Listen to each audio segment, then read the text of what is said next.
আসসালামু আলাইকুম রহমাতুল্লাহ।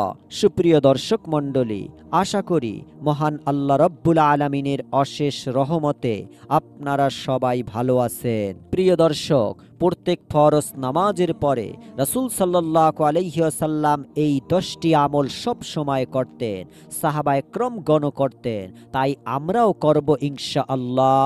কারণ আমরা হলাম আমাদের প্রিয় নবী, মহানবী, সর্বশ্রেষ্ঠ নবী হযরত মুহাম্মদ সাল্লাল্লাহু আলাইহি ওয়াসাল্লামের উম্মত। সুপ্রিয় দর্শক মণ্ডলী, এই 10টি আমল করলে কি কি ফজিলাত আপনি পাবেন? নম্বর 1, আপনার জীবন পরিবর্তন হবে ইনশাআল্লাহ। নম্বর 2, জীবনের সমস্ত গুনাহ মাফ হয়ে যাবে ইনশাআল্লাহ। নম্বর 3, আপনার জন্য জান্নাত ওয়াজিব হয়ে যাবে। নম্বর 4, আল্লাহ রব্বুল আলামিনের পক্ষ থেকে গায়বী সাহায্য আসবে। নম্বর 5, আপনার দোয়া কবুল হবে। নম্বর 6, আশা পূরণ হবে ও রিজিক বৃদ্ধি হবে ইনশাআল্লাহ। এছাড়াও রয়েছে অসংখ্য ফজিলাত। বিশেষ করে আল্লাহ ও তার রাসূল সাল্লাল্লাহু আলাইহি ওয়াসাল্লাম আপনার প্রতি সন্তুষ্ট থাকবে। সুপ্রিয় দর্শক, মুমিনের প্রত্যেকটা মুহূর্ত হলো আমল ও ইবাদত করা। যখন সব কিছু আল্লাহ রব্বুল আলামিনের হুকুম ও রাসূল সাল্লাল্লাহু আলাইহি ওয়াসাল্লামের সুন্নাত অনুযায়ী হয়, তখন সব কিছুই ইবাদতে পরিণত হয় এবং সওয়াবযোগ্য হয়। আল্লাহ তাআলা বান্দার জন্য এই সব কিছু পুণ্যময় করে দিন। সুবহানাল্লাহ।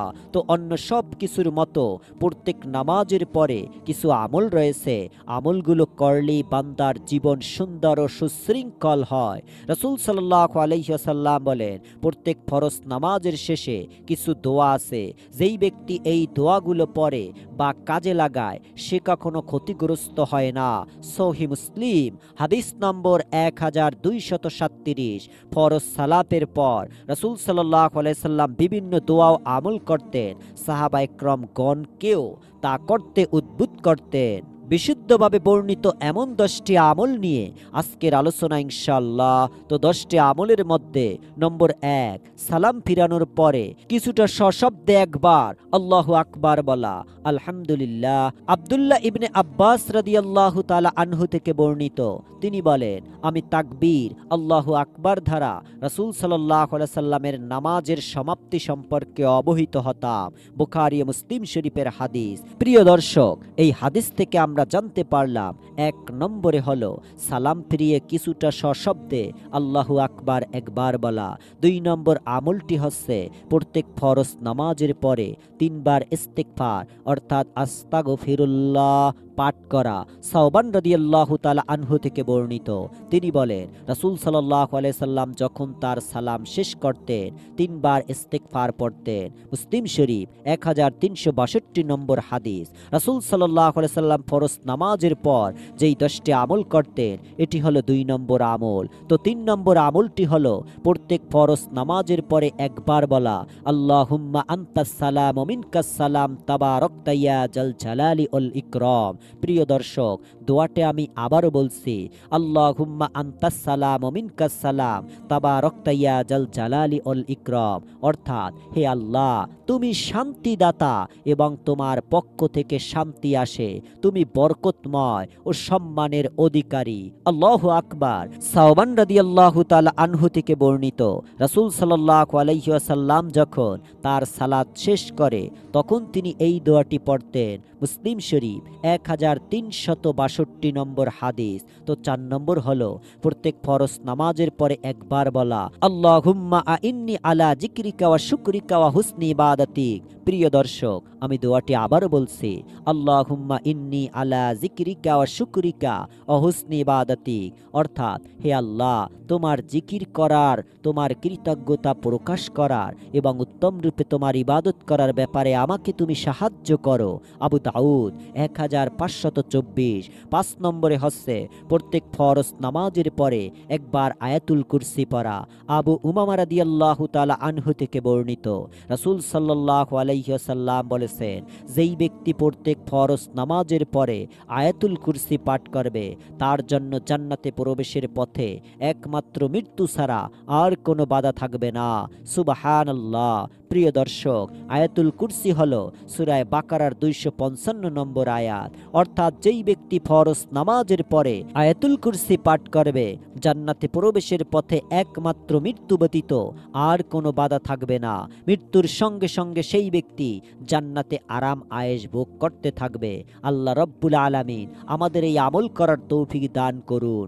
6 নম্বর হচ্ছে প্রত্যেক ফরজ নামাজের পরে একবার বলা লা ইলাহা ইল্লাল্লাহু ওয়াহদাহু লা শারীকা লাহু লাহুল মুলকু ওয়া লাহুল হামদু ওয়া হুয়া আলা কুল্লি শাইইন কদির। প্রিয় দর্শক, আমি আবারও বলছি, দোয়াটি হলো লা ইলাহা ইল্লাল্লাহু ওয়াহদাহু লা শারীকা লাহু লাহুল মুলকু ওয়া লাহুল হামদু ওয়া হুয়া আলা কুল্লি শাইইন কদির।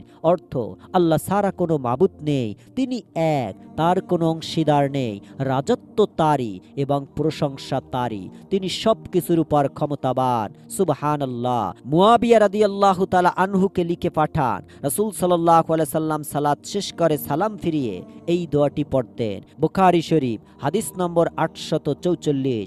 7 নম্বর হচ্ছে প্রত্যেক ফরজ নামাজের পরে আমল করা। রাসূল সাল্লাল্লাহু আলাইহি সাল্লাম বলেছেন, যেই ব্যক্তি প্রত্যেক ফরজ নামাজের পরে 33 বার সুবহানাল্লাহ, 33 বার আলহামদুলিল্লাহ, 33 বার আল্লাহু আকবার বলবে, তার গুনাহ সমুদ্রের ফেনা পরিমাণ হলেও ক্ষমা করে দেয়া হবে। মুসলিম শরীফের হাদিস এটি। প্রিয় দর্শক, আমরা এই আমলগুলো জানি এবং করি, কিন্তু দুর্ভাগ্যের বিষয় হলো আমরা সহি শুদ্ধভাবে আমলগুলো করতে পারি না।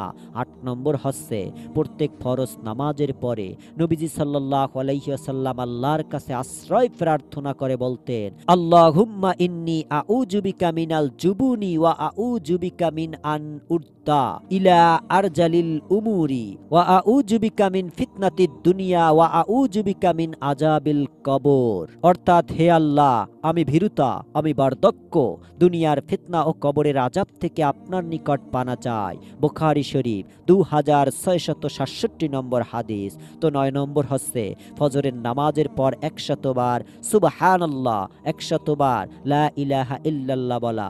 রাসূল সাল্লাল্লাহু আলাইহি সাল্লাম বলেন, যেই ব্যক্তি ফজরের নামাজের পরে 100 বার সুবহানাল্লাহ, 100 বার লা ইলাহা ইল্লাল্লাহ পড়বে, তার পূর্বের সব গুনাহ মাফ করে দেয়া হবে, যদিও তার সমুদ্রের ফেনা পরিমাণ হয়। 10 নম্বরে হচ্ছে প্রত্যেক ফরজ নামাজের পরে 3 বার পাঠ করা আল্লাহুম্মা ইন্নী আউযু বিকা মিনাল কুফুরি ওয়া আউযু বিকা মিন আযাবিল কবরি লা ইলাহা ইল্লা আনতা। আমি আবারও বলছি, আল্লাহুম্মা ইন্নী আউযু বিকা মিনাল কুফুরি ওয়া আউযু বিকা মিন আযাবিল কবরি লা ইলাহা ইল্লা আনতা। অর্থাৎ, হে আল্লাহ, আমি তোমার কাছে আশ্রয় প্রার্থনা করছি কুফরীয় দারিদ্রতা থেকে এবং আশ্রয় প্রার্থনা করছি কবরের আযাব থেকে। তুমি ছাড়া ইবাদতের কোনো যোগ্য ইলাহ নেই। প্রিয় দর্শক, এই হলো মোট 10টি আমল, যেইগুলো রাসূল সাল্লাল্লাহু আলাইহি সাল্লাম প্রত্যেক ফরজ নামাজের শেষে পাঠ করতেন।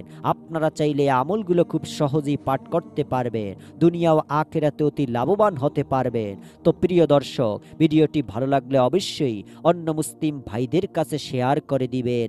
আপনাদের কাছে একটু অনুরোধ রইল, ভিডিওটির কমেন্ট বক্স অবশ্যই আলহামদুলিল্লাহ লিখবেন, কারণ আল্লাহ রব্বুল আলামিন আপনাকে ধৈর্য তৌফিক দিয়েছেন বলেই আপনি ভিডিওটি শেষ পর্যন্ত দেখেছেন। তাই প্রিয় দর্শক, আপনার কাছে একটি অনুরোধ রইল, আপনি ভিডিওটি শেয়ার করবেন আপনার অন্য মুসলিম ভাইদের কাছে, এবং ইসলাম সম্পর্কে জানতে, বিভিন্ন দোয়া ও আমল সম্পর্কে জানতে অবশ্যই চ্যানেলটি সাবস্ক্রাইব করে রাখবেন। আল্লাহ রব্বুল আলামিন আমাদের সকলকে এই আমলটি করার তৌফিক দান করুন। আমিন। আসসালামু আলাইকুম ওয়া রাহমাতুল্লাহ।